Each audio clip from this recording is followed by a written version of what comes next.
O Ciro Gomes reapareceu esses dias, né? E reapareceu criticando o Lula e fazendo troça da ministra Aniele Franco. Aniele tinha dito que a expressão buraco negro era racista. O Ciro está certo, claro. Buracos negros, os fenômenos que ocorrem no cosmos, eles têm entre suas características o fato de que sugam toda a luz. Na ausência de luz, fica tudo escuro, é impossível ver.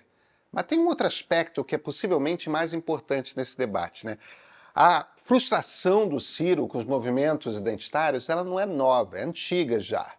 E ele não está sozinho. Muita gente na esquerda se irrita com esses movimentos. Sabe, a internet nos últimos anos, ela transformou profundamente a direita. A gente passou os últimos 4, 5 anos aqui falando sobre esse assunto, né?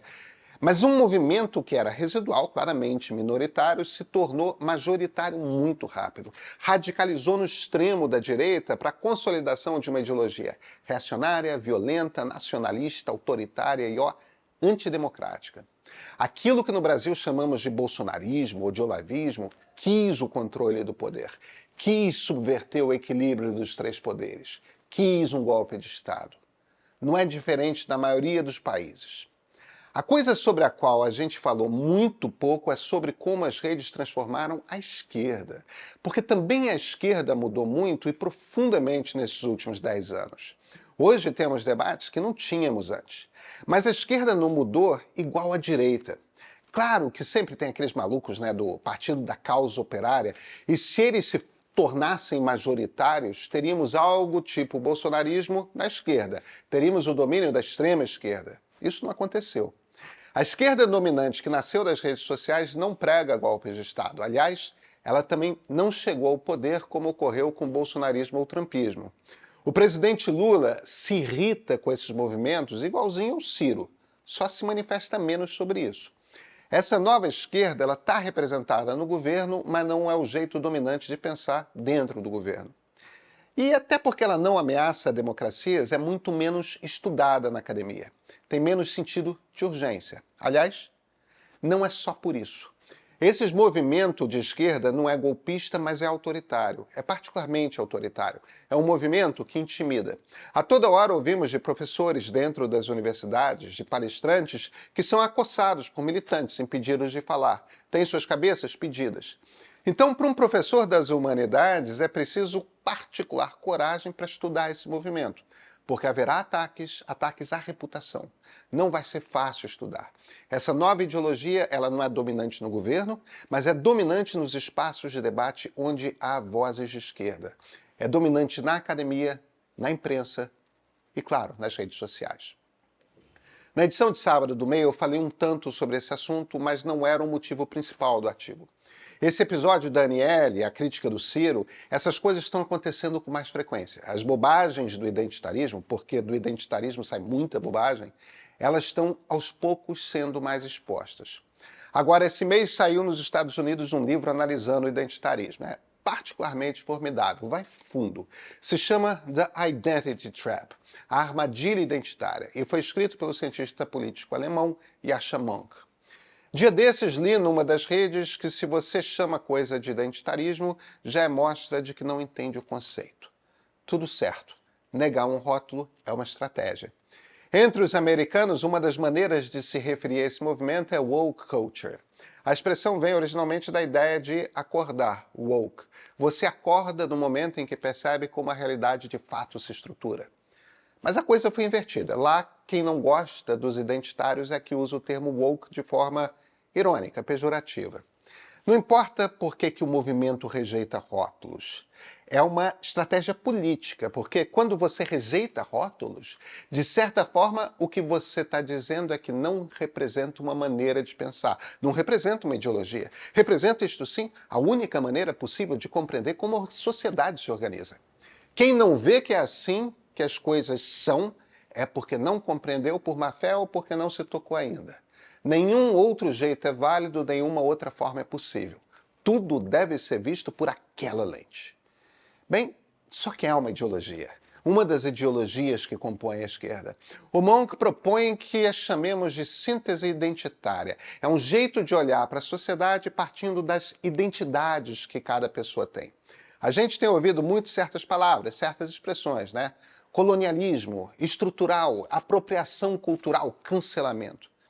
Essa ideologia não deseja a ruptura do regime democrático. Ela parte do reconhecimento de dívidas históricas, de injustiças que concretamente existem na sociedade.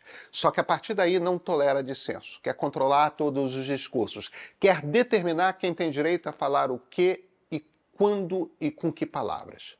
Vamos conversar? Aliás, tem um convite para vocês. Amanhã, quinta-feira, dia 9 de novembro, é a aula inaugural do meu curso sobre Israel e Palestina. É um curso de história, sobre como esses dois movimentos nacionais nasceram do final do século XIX para cá. Em geral, essas aulas inaugurais são para os assinantes premium. A de amanhã vai ser diferente, vai ser aberta para todo mundo. E assine o meio mesmo.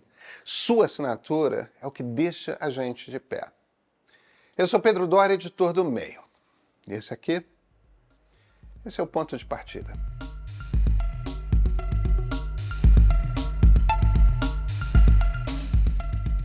A gente pode fazer uma síntese dessa ideologia da seguinte forma. Cada pessoa tem sua identidade. Toda opressão que existe na sociedade é estrutural e diretamente ligada a essa identidade. Por isso, você está ou de um lado ou do outro.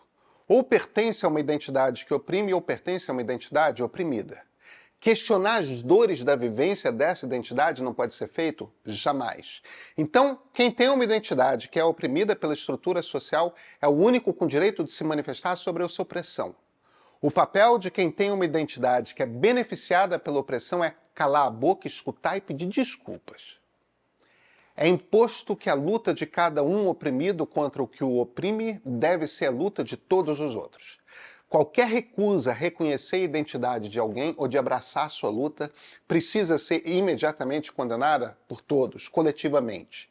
E como, no fim, tudo nasce do discurso de como se narra uma história, todo discurso precisa ser vigiado para desvio, já que todo desvio é opressão e opressores devem ser rechaçados imediatamente. Calados, humilhados. Aí entra a ideia de apropriação cultural, entra a ideia de vocabulário aprovado e vocabulário rechaçado. São os pronomes neutros, por exemplo, ou todas as expressões envolvendo palavras como preto ou negro. O Rio de Janeiro foi a primeira cidade da América do Sul a ter luz elétrica e isso era só na estação ferroviária, na central do Brasil. A companhia Light, que instalou luz elétrica, não nas casas inicialmente, mas nas ruas, é de 1905. Luz elétrica é mais ou menos isso aí pelo mundo, tá? Final do século XIX, início do século XX. Durante quase toda a existência humana, a noite foi assustadora. Não somos uma espécie que enxerga no escuro. Tochas, lampiões, eles não iluminam muito longe. Muitas das expressões que usam negro em distinção ao claro, com conotação negativa, vêm daí, do medo do escuro que é atávico a todos nós humanos. Não é apenas um medo infantil. Qualquer um que já passeou pelo campo com uma lanterna fraca sabe que num mundo sem luz, olha, por toda parte a noite é terrivelmente assustadora. Todos sentimos. Mas essa é uma discussão que se tornou impossível. O Rio de Janeiro, que ganhou luz em 1879, era uma cidade na qual quase metade das pessoas, da população, eram escravizadas. E ser escravizado não era apenas uma condição na qual você se submetia a trabalho forçado. A mulher ou o homem que você amava podia ser tirada da sua companhia a qualquer momento por um contrato de compra e venda, como seus filhos também.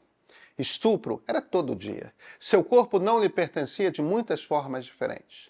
Tortura recorrente, tortura a toda hora. Quando a escravatura foi abolida, não houve qualquer política pública para integrar na sociedade essas pessoas destroçadas que saíram do processo. E isso criou desequilíbrios profundos que vemos ainda hoje no Brasil. E não só no Brasil.